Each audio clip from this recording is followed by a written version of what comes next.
आज ही Doubtnut app download करें। Doubtnut पर होगा अब आपके सभी मैथ्स, केमिस्ट्री, फिजिक्स और बायोलॉजी डाउट्स का सफाया। बस अपने क्वेश्चन की फोटो खींचो, उसे क्रॉप करो और तुरंत वीडियो सोल्यूशन पाओ। Download now. हेलो गाइस, हमारा जो क्वेश्चन है इसमें बोला है कि जो एक फोर्स F लग रहा है, ठीक है, एक 2 kg ब्लॉक पे, तो इसको A से C ले जाने में बहुत स्लोली यानी कि कोई कोई काइनेटिक एनर्जी में चेंज नहीं आया, क्योंकि बहुत स्लोली ले गए हैं। वो कितना है?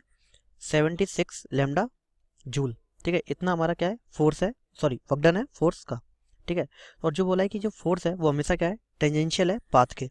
ठीक है, तो बताना है कि जो पाथ की अगर इक्वेशन है AB, वो कितनी है? X square is equals to 8 हमारी इस पाथ की इक्वेशन है। तो बोला है कि BC एक स्ट्रेट लाइन है, ठीक है, और जो BC है वो स्ट्रेट लाइन है, ठीक है, और जो BC है वो क्या है? इस पॉइंट का जो टेंजेंट है वो है। ठीक है, जो BC है वो टेंजेंट है इस कर्व का। ठीक है, तो हमें बताना है कि लैम्डा की वैल्यू क्या होगी। ठीक है, अगर जो पूरे की पूरे पाथ में म्यू की वैल्यू कितनी है? 0.5 है। ठीक है, तो सबसे पहले हमें क्या पता है कि बहुत स्लोली ले गए हैं। ठीक है, अगर हम बहुत स्लोली ले जाएंगे तो चेंज इन काइनेटिक एनर्जी क्या हो जाएगा? 0। ठीक है, और हम वर्क एनर्जी थ्योरम लगाएं तो work net is equals to क्या होता है? हमारा चेंज इन काइनेटिक एनर्जी के इक्वल होता है। ठीक है, तो हमारा जो नेटवर्क होगा वो कितना हो जाएगा? 0। ठीक है, तो जितना ये डिस्प्लेसमेंट है, तो ये हमारा जो वर्क डन बाई फोर्स है वो पॉजिटिव है। ठीक है, तो वर्क डन ऑफ फोर्स, ठीक है, और जो हमारा, क्योंकि ऊपर गई है बॉडी और mg नीचे लग रहा होगा, तो जो हमारा वर्क बाई ग्रेविटी है वो नेगेटिव है, और जो फ्रिक्शन है उसका तो वर्क हमेशा नेगेटिव होता ही है। तो ये जो होगा वो 0 होगा। तो हम वर्क डन ग्रेविटी और वर्क डन फ्रिक्शन निकाल लें तो हमें वर्क डन ऑफ फोर्स पता चल जाएगा। ठीक है, तो निकालते हैं। तो ये अगर हमारा पॉइंट कितना है? y इसका 2m है, तो इस पॉइंट का x कोऑर्डिनेट क्या हो जाएगा? अगर हम यहाँ पे, क्योंकि इक्वेशन क्या फॉलो कर रहा है ये? 8y equals to x square, y की वैल्यू 2 है। ठीक है, तो हमारी एक्स स्क्वायर की वैल्यू क्या हो जाएगी? 16। तो यहाँ से x की वैल्यू क्या हो जाएगी? 4। तो ये जो होगा ये क्या होगा? 4,2, यानी कि ये डिस्टेंस कितनी होगी हमारी? 4 होगी। ठीक है, ये एक चीज़, और हमें निकालना है ये थीटा। ठीक है, तो ये क्या टेंजेंट है, यानी कि इसका जो थीटा होगा वो इसका डिफ्रेंशिएशन होगा, यानी dy/dx इसका स्लोप। ठीक है, तो इसका स्लोप कितना आ जाएगा? 2x/8। ठीक है, क्योंकि अगर इसको dy को इधर ले जाएंगे, इसका डिफ्रेंशिएशन करेंगे तो 2x/8, और कितने पे निकालना है? x इक्वल्स टू 4 पे निकालना है, तो x इक्वल्स टू 4 लिख दो, तो 2 इंटू 4 डिवाइडेड बाई 8, तो कितना आ जाएगा? 1।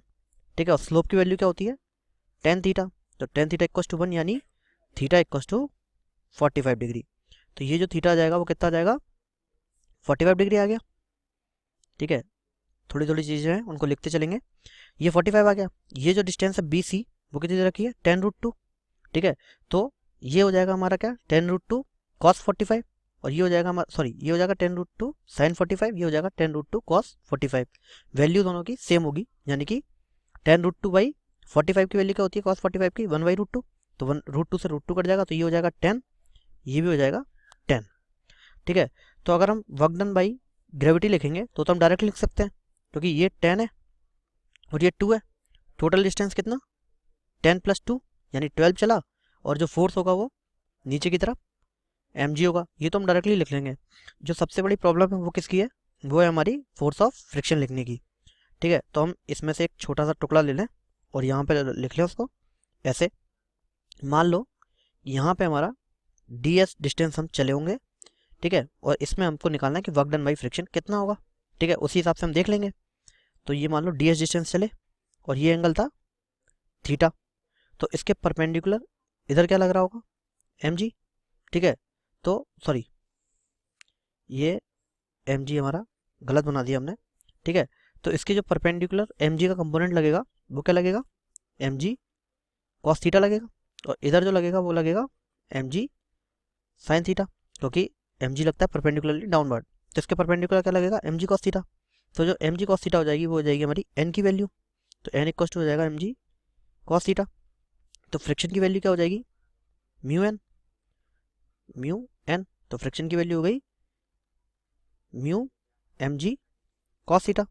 ठीक है, तो वर्क डन बाई फ्रिक्शन यानी dw जो आ जाएगा वो कितना आ जाएगा, total force mu m g cos theta into d S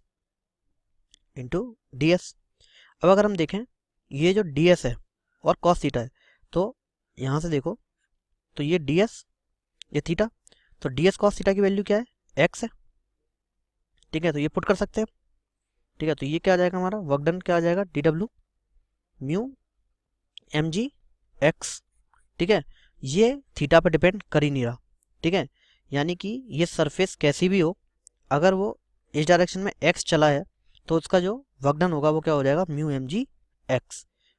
ये बात अलग है कि वो नेगेटिव आएगा क्योंकि फ्रिक्शन का वर्क डन हमेशा नेगेटिव होता है। यहाँ से अब हमारे पास दोनों फोर्स के वर्क डन आ जाएंगे, ठीक है, तो लिख लो। तो अब वापस से हम क्या लिखें, हमारी जो इक्वेशन थी, ठीक है, इसको लिखो, तो work done by force minus work done by gravity, तो वर्क डन बाई ग्रेविटी क्या हो जाएगा, force of gravity m g into distance जितने चले, कितना चले 12 12, ठीक है, minus work done by friction लिखना है, तो वर्क डन बाई फ्रिक्शन क्या हो जाएगा, म्यू एम जी इंटू जितना एक्स में चले, कितना चले 4 + 10 यानी कि 14 इज इक्वल टू 0 होना चाहिए, ठीक है। अब सारी जो वैल्यूज हैं वो हम पुट कर देंगे, तो जो वर्क डन बाई फोर्स आ जाएगा वो क्या आ जाएगा, ठीक है, यहाँ से हम एम जी को कॉमन ले सकते हैं, m g into 12 plus mu into 14 ये आ जाएगा हमारा। अब हम वैल्यूज पुट कर देंगे, तो हमारी m की वैल्यू है 2 kg, ठीक है, g की वैल्यू 10, ठीक है, तो 2 × 10 यानी 20, 12 प्लस जो म्यू की वैल्यू दे रखी है, ठीक है, म्यू की वैल्यू कितनी दे रखी है 0.5, ठीक है, तो ये हम 0.5 पुट कर देंगे, 0.5 × 14, ठीक है, तो ये कितना हो जाएगा 20 × 12 प्लस 0.5 × 14 होगा तो 7 हो जाएगा, ठीक है, तो ये कितना आ जाएगा 20 × 19, ठीक है, यह जाएगा हमारा डब्ल्यू एफ। तो वर्क डन बाई फोर्स हमारा कितना हो जाएगा, ये हो जाएगा 8 × 1, तो 2 × 1 3, ये हो जाएगा 380, ये आ गया हमारा वर्क डन बाई फोर्स, ठीक है। अब हम कंपेयर कर लेते हैं जो हमारा दे रखा है, ठीक है, हमको क्या दे रखा है 76 लैम्डा, ठीक है, तो ये क्या आया हमारा 76 लैम्डा के इक्वल आया, ठीक है, तो जो हमारा लैम्डा हो जाएगा वो कितना हो जाएगा 380 डिवाइडेड बाई 76, अगर इसको हम डिवाइड कर दें तो जो हमारी वैल्यू आएगी वो कितनी आएगी 5, ठीक है, तो इसका मतलब क्या है कि जो लैम्डा है उसकी वैल्यू कितनी आ गई हमारी 5, तो हमारी लैम्डा की वैल्यू हो जाएगी 5। क्लास 6 से 12 से लेके नीट IIT JEE मेंस और एडवांस के लेवल तक 10 मिलियन से ज्यादा स्टूडेंट्स का भरोसा। आज ही डाउनलोड करें डाउटनेट ऐप या व्हाट्सएप कीजिए अपने डाउट्स 8400 400 400 पर।